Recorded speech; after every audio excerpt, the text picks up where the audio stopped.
Hey, how is it going? I am Anthopants. We're going to be looking at Streets of Rage 4 behind the gameplay. I was asked to kind of look at this and talk about it, so... J'aime beaucoup les jeux de combat, j'ai fait pas mal de tournois de Street Fighter, c'est l'époque... Yeah, when he's talking about Street Fighter, he's actually talking about Third Strike, I believe, which is... and then he also mentions that Guardian Heroes is his favorite beat 'em up. So Third Strike has juggling in it, Guardian Heroes has juggling in it, and then also Streets of Fury, I think it is the game that they made also has juggling in it. Guardian Heroes sur Saturn. Yeah, Guardian Heroes was on the Sega Saturn, a beat 'em up. I wasn't a huge fan of it, but it is more like a beat 'em up / fighting game than it is a pure beat 'em up.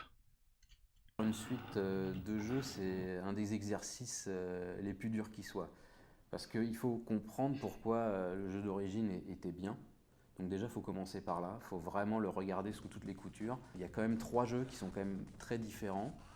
Tu as Streets of Rage 1, qui est assez nature, puisque c'est quand même, ça reste un vieux jeu. Ça doit être beaucoup tout droit. Il y a une phase d'ascenseur, et il y a la musique qui va avec, les bons bruitages et tout.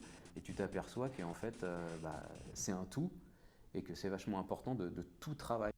Yeah, I would agree. Streets of Rage 1 is a very simple game, and it all works together in tandem with itself. The music, the sound effects, the way the characters move, the police cars, all that stuff just kind of works with itself. Streets of Rage 1 to me is a mix between Golden Axe and Double Dragon. Those two play styles feels very much like Streets of Rage 1 to me. Maybe a little bit of Final Fight in there as well. Du coup, dans le 2, t'as l'impression qu'ils ont compris ça, puisque c'est vraiment... Yeah, this...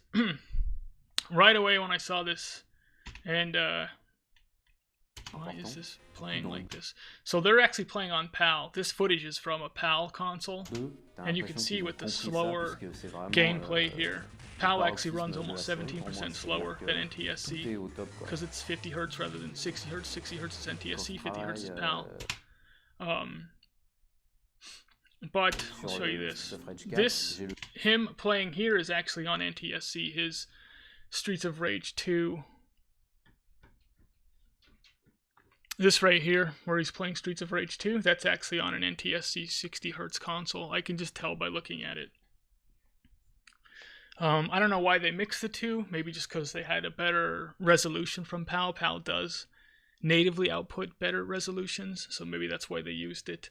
One of the things that I am noticing here, though, is that he's playing with the analog stick rather than the D-pad. You get kind of a close-up of it right here. He's using the analog stick rather than the D-pad. So, for a lot of people who come from an arcade background, they're like, oh, an analog stick. This is similar to an arcade stick. No, they're actually two completely different things. A arcade stick and a D-pad actually function pretty much in the exact same way. They work on a on-off switch.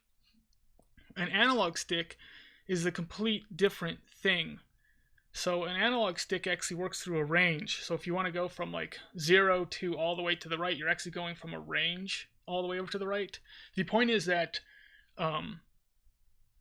you can move much faster. You can perform your tricks and your moves much faster with the D-pad or an arcade stick than you can with an analog stick. And yeah, so like if you actually open up a arcade stick, there's 4 switches or buttons inside, and if you open up a D-pad, it's the same thing. 4 buttons. There's an up, a down, a left, and a right. 4 buttons. You hit 2 of them at the same time, and that's how you make your vertical movements. It's the same thing with an arcade stick, but an analog stick is not something you want to be using while you're playing your beat-em-ups or your fighting games. It's interesting how he's doing this to kind of get that feel for the timing. I think it's a good starting point. Streets of Rage 2 has a really good solid timing in it. The timing of your hits, the timing of the enemy movement, the way it all sort of works together, the way the jump feels. Everything feels very tight in Streets of Rage 2. But I do think, it's a good starting point, but hopefully if they feel like, okay, this isn't necessarily working for the feel that we want, you got to obviously stray from it. I'm assuming that they're going to, and it's not a big deal, but he's just kind of showing us the process of how he's going about making the feel for Streets of Rage 4, and the starting point seems to be 2. Another thing is that they never mention 3 in this video. They don't mention Streets of Rage 3 at all.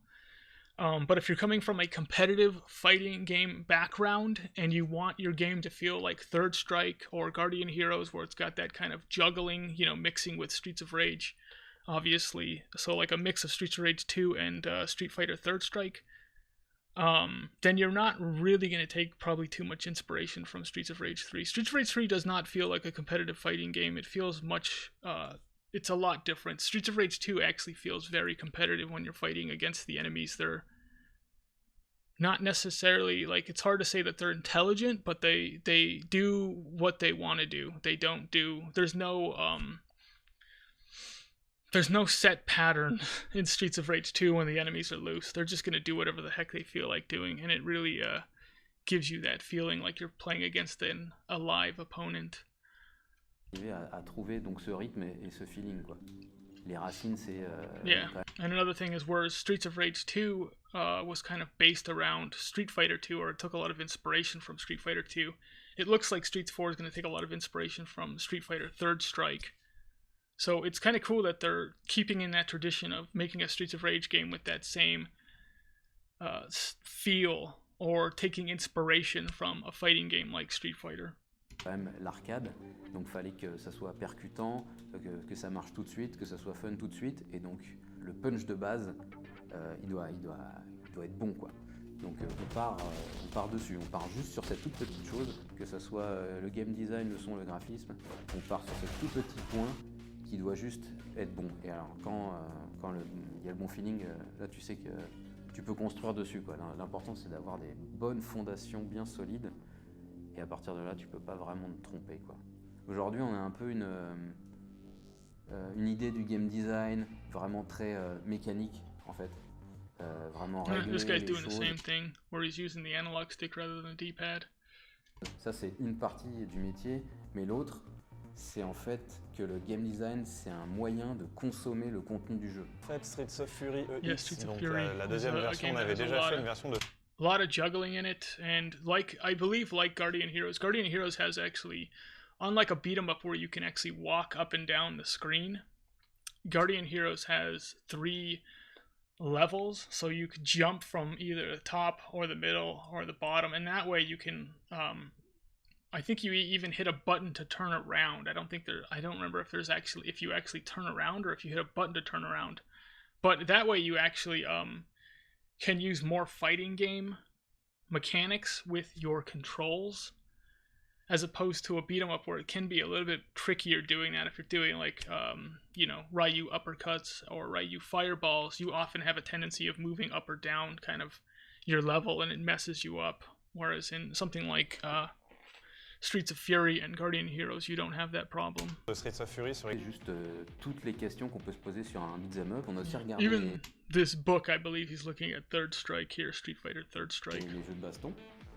Et vraiment image par image pour voir qu'est-ce qu'il nous fallait comme outil, quoi. Et on a essayé de tout reconstituer. Quand tu fais une suite de jeux, faut pas t'enflammer.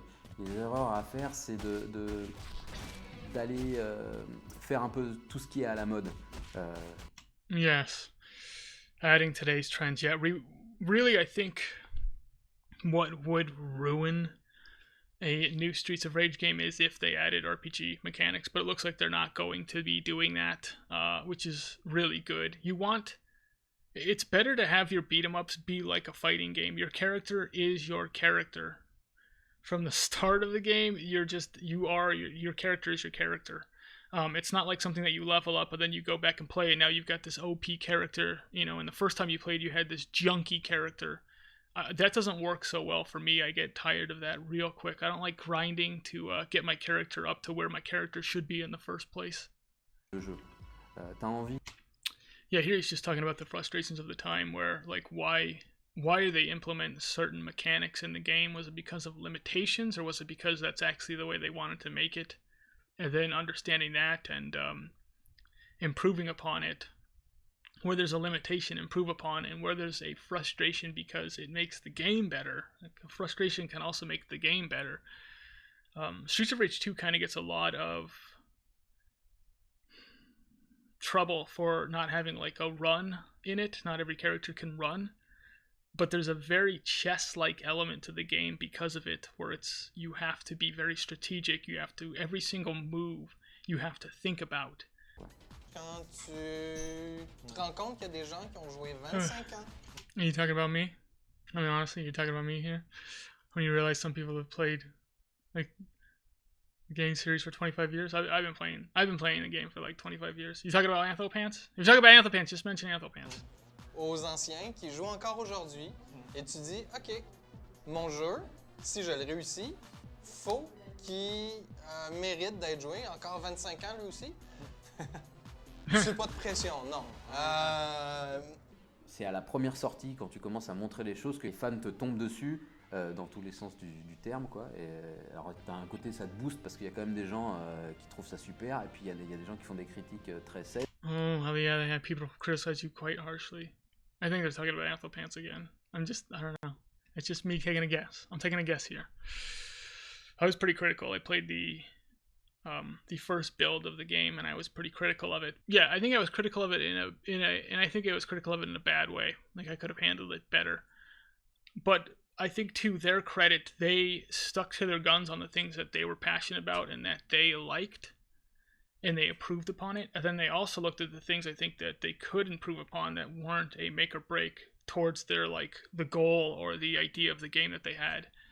And they just, were like, okay, let's get rid of that stuff, let's make it better. So I think, to their credit, they have a good idea of the game they want to make, the direction they want to go in. Then when the fans, like myself, have a criticism, they're like, okay, is this a criticism that's going to break our game? Because we want juggling. They want juggling. They want the invisible wall where you could just, enemies do not leave the screen when you hit them. They just, so you could just juggle guys all day long. They want that in their game. But then other things that we've had to say, or that I've had to say, they actually adjusted and made better and kind of polished. So I think, I think they're actually doing things in a really awesome way, and they deserve a lot of credit for that. I don't know if this game is going to go in a direction that I am going to be crazy about, or that I will like, or maybe I'll play the game and be like, all right, I played it once, I don't really feel it. I don't know. I don't think I'll play it once, though, obviously, but I'm going to give it a good chance. I'll definitely give it a good chance. But is it a game that I'm going to be playing for the next 25 years? I don't know.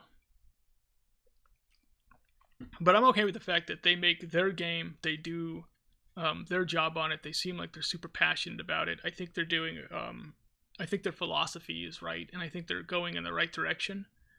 Whether it's my direction or not is just a completely different story. So who knows if I'll be playing it 25 years from now. Maybe I'll play it for like a week and then be like, all right, this isn't my thing. But other people will play it for 25 years, and that's awesome. Like, more power to them. Hopefully they'll make a game that really fits with what the bulk of people want, so that they can be successful and keep making these things. Et donc tu dois les accepter, puisqu'il y a toujours un fondement à la critique. Donc ça, c'est vachement important de... The reasons behind my criticisms is that I'm an insane person. No. Regarder ce que les gens font, même quand ça fait un peu mal, et de comprendre d'où vient ce sentiment, quoi. Et mine de rien, la pression monte, mais comme le jeu est bon, ça va. Since the game is good, it's fine. I like that. That's a good way of ending it. Oh, hit the guy!